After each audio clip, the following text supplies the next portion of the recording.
And our Valley News Live Tower Cam time lapse always working to capture the beauty of the day, and what a keeper this one was. Sunrise just golden, and after a cool and crisp start to the day, we warmed up quite nicely, and some across the area seeing 60s for high temperatures. Right now at Hector, it's 58 degrees. We have a light wind from the northeast. It's 10 miles per hour. 57 off in Moorhead this hour. And as we look north in Grand Forks, not quite as warm, 51.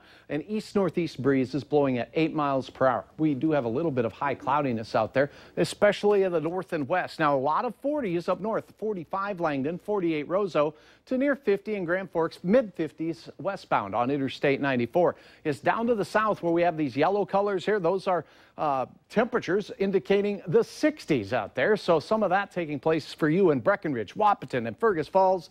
And here's those high clouds approaching us. We have quiet weather and nothing on the radar, at least in the central part of the Dakotas. But when we peer back into the western Dakotas, eastern Montana, a little bit of rain shower activity, hit and miss there as a storm system develops, but it's not in the northern Rockies. Essentially, the burst of energy down here in the southern Rockies as that jet stream dives well to the south, and that southerly draw down there is developing a storm system that will be changing our weather for the better part of our work week.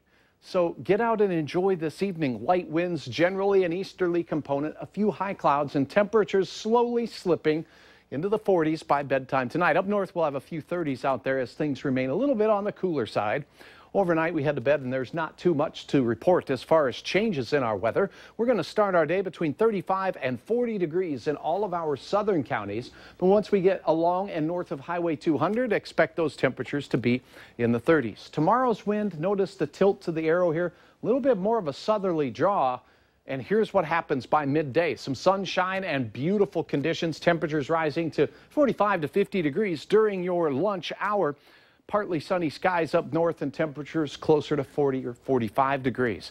In the afternoon, our southern and western counties will see the development of some showers and thunder showers from that storm system in the desert southwest. And as that works its way north and eastward through the evening, we'll have periods of light to heavy showers at times, maybe even a rumble of thunder. But look at these temperatures.